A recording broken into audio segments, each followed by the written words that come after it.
జయశంకర భయంకర కాశీపుర శంభో క్షణి శంభో అని రాశాను నేను.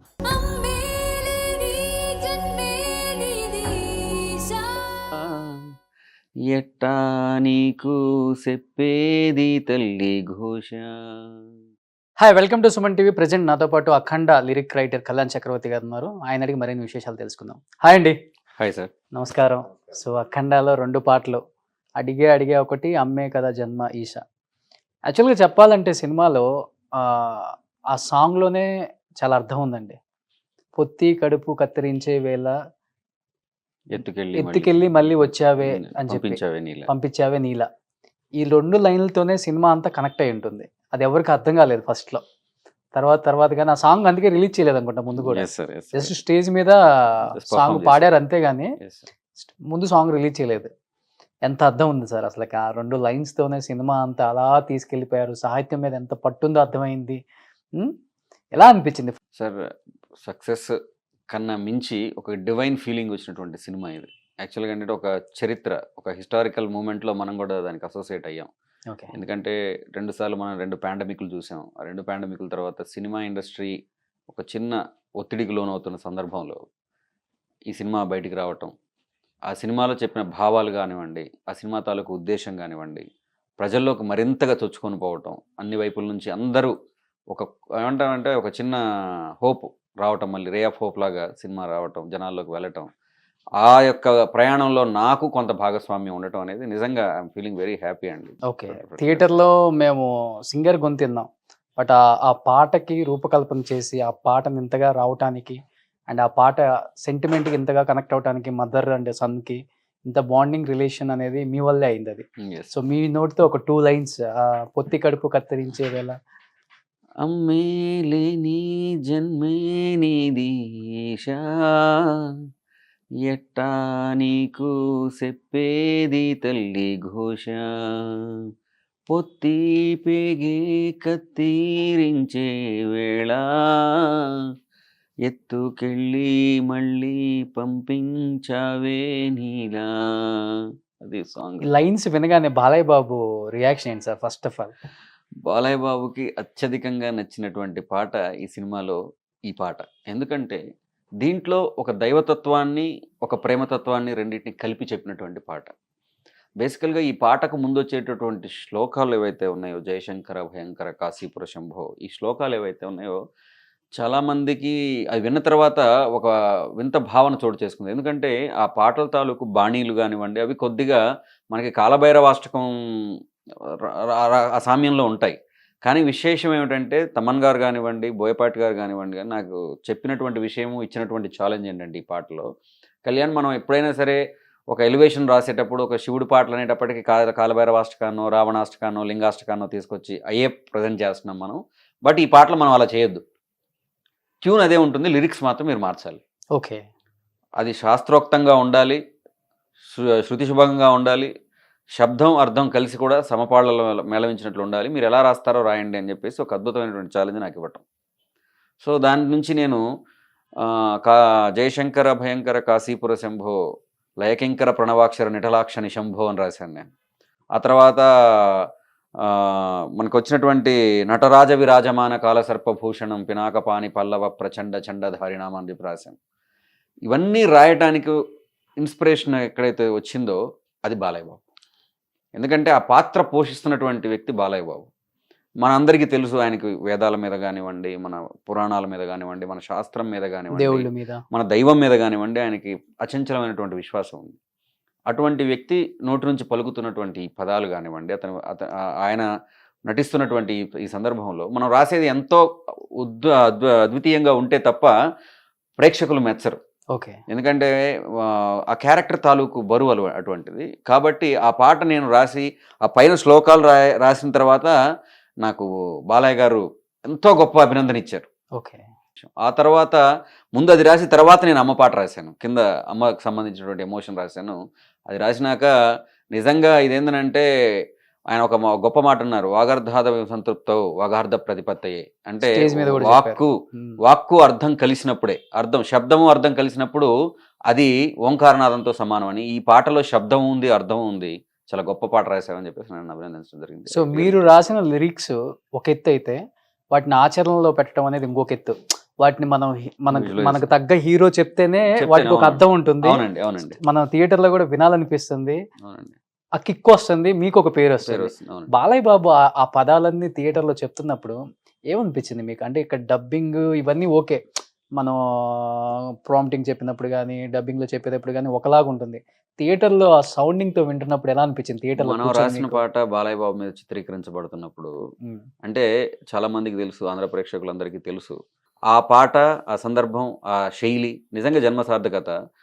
అంటే బాలయ్య బాబుకున్నటువంటి వాక్శుద్ధి ఏదైతే ఆయనకున్నటువంటి చిత్తశుద్ధి, వాక్శుద్ధి మన అక్షరానికి జోడించినప్పుడు నిజంగా థియేటర్లో ఆ పాట వస్తున్నంతసేపు ఒక కైలాసంలో కనుక ప్రమదగణాలన్నీ కలిసి ఒక్కసారిగా ఈశ్వరుని కీర్తిస్తే ఎలా ఉంటుంది, అలా ఉండిందండి థియేటర్లో ఆ రోజు ఫీలింగ్ నాకు.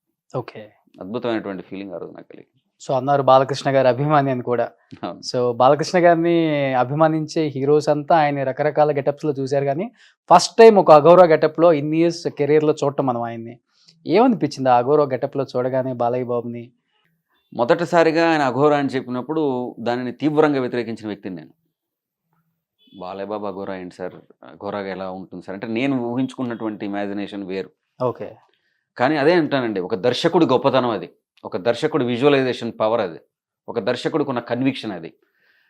అఘోరాగా ఈరోజు మనం ఏదైతే చూస్తున్నామో, అఖిలాంధ్ర ప్రేక్షకులు ఏదైతే చూస్తున్నారో అది చూసినటువంటి వ్యక్తి బోయపాటి శ్రీనివాస్ గారు.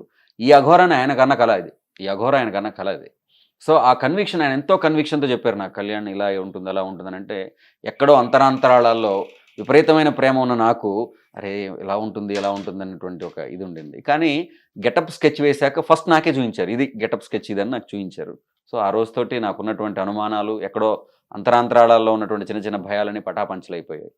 సో ఆ ఘోర గెటప్లో చూసినాక అర్థమైపోయింది, ఇంక థియేటర్ అంతా శివతాండవం జరుగుతుందన్న విషయం ఆ రోజు నాకు అర్థమైపోయింది. కార్తీక మాసం కూడా కార్తీక మాసం, ఆ కార్తీక మాసంలో ఆ ఓంకారనాదం ప్రతి థియేటర్లోనూ మారుమోగింది. ఆ సిజీ షాట్ లో శివుడి గెటప్ లో చూసినప్పుడు బాలయ్య బాబుని ఎలా అనిపించింది? స్టన్నింగ్ అండి, అయిపోయాం ఇంకా అక్కడితోటి, ఇంకా చాలు ఇక్కడికి ఇంతకు మించి ఇంక మాకేం అక్కర్లేదు. అంటే బాలయ్య బాబులో అంటే శివతత్వానికి బాలయ్య బాబుకి చాలా దగ్గర పోలికలు ఉన్నాయండి. ఆయన భోలాశంకరుడు, ఈశ్వరుడు భోలాశంకరుడు, బాలయ్య బాబు భోలాశంకరుడు. అది అందరికీ తెలిసిన విషయం, మనం ఏం కొత్తగా చెప్పే అంశం కాదు. ఆయనకు సామాజిక స్పృహ అంటే ఎవరైతే అడిగినా కానీ కాదన్నటువంటి మనస్తత్వం శివుడికి ఉంది, బాలయ్య బాబుకి ఉంది.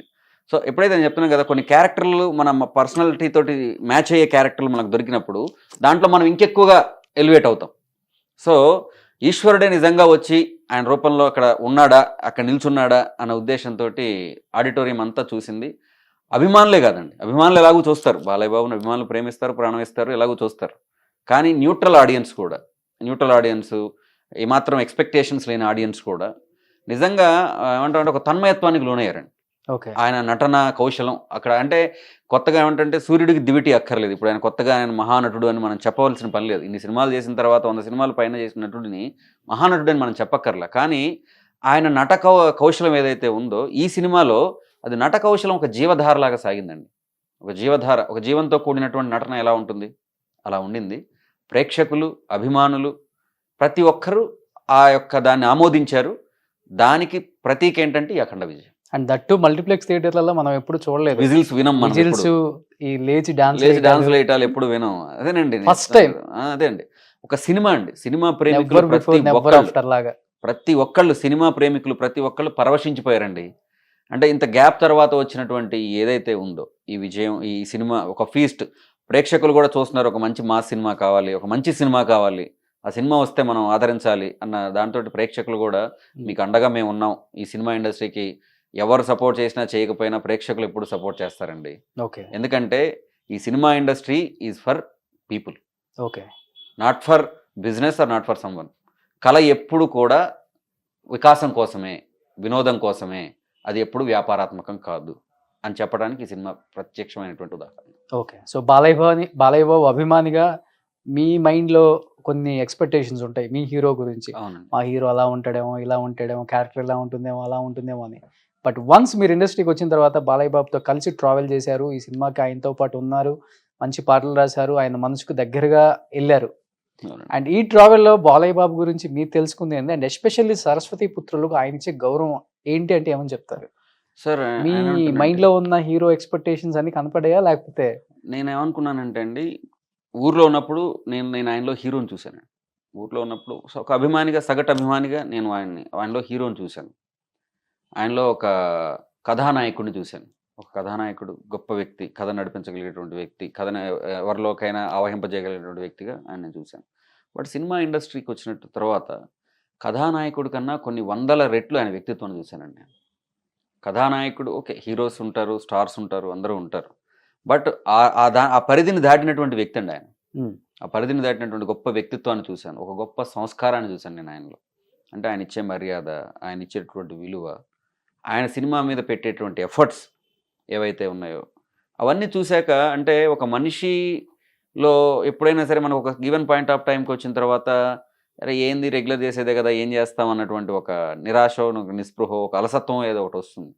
బట్ ఇన్ని సినిమాల తర్వాత కూడా ఆయనలో అదే పట్టుదల, అదే ఏకాగ్రత, అదే ఏదో సాధించాలన్నటువంటి ఇది, అది చూసిన తర్వాత ఈయన మనం అందుకనే ఒక మనిషికి నేను అభిమానిగా అయినందుకు ఎప్పుడు సంతోషపడ్డాను. ఈ సినిమా ఇండస్ట్రీకి వచ్చాక ఆయన అభిమాని గర్వపడుతున్నాను.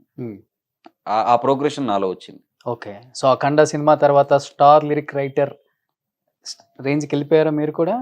అంటే యాక్చువల్గా ఏంటంటే సార్, సినిమా పాటలకి నేను అంటే ఇది ఎవరిని విమర్శించాలనో ఎవరిని తగ్గించాలనో కాదు, అది నా ఫీలింగ్ ఏంటంటే ఇండస్ట్రీలో మన చిరంజీవి గారు చెప్పినట్లుగా ఇండస్ట్రీలో లెజెండరీ అనదగ్గ రైటర్లు, స్టార్ అనదగ్గటువంటి రైటర్ల తరం శాస్త్రి గారితో అంతరించిపోయింది. ఇక నా భూతో నా భవిష్యత్తు ఇంకొక స్టార్ రైటరు, ఎందుకంటే రెమ్యునరేషన్లోనో ఇంకో దాంట్లోనో వారిని మించిపోవచ్చు, కానీ వారికన్నా గొప్ప స్థానాన్ని కూడా సాధించవచ్చేమో, కానీ వారి అంత స్థాయిని మనం తిరిగి సాధించబోయేది లేదు, మనం చూడబోయేది లేదు.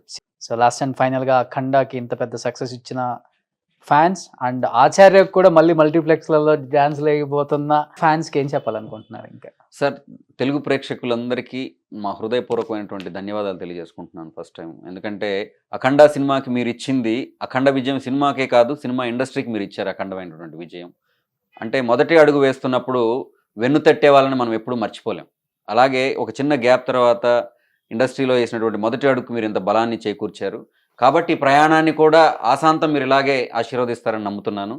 ఆచార్య రాబోతున్నటువంటి భీమ్లా నాయక్ కానివ్వండి, ఆచార్య కానివ్వండి, RRR of course the biggest movie Telugu cinema industry ever seen, ఇటువంటి సినిమాలన్నింటినీ మీరు హృదయపూర్వకంగా ఆదరిస్తారని నమ్ముతున్నాను, ఆశీర్వదిస్తారని కోరుకుంటున్నాను. సో నాకు ఈ అవకాశం ఇచ్చినటువంటి ప్రతి ఒక్కరికి నా హృదయపూర్వకమైన ధన్యవాదాలు తెలియజేస్తాను. సూపర్, నిజంగా congratulations and wish you good luck. Me future movies కూడా ది బెస్ట్ రావాలి.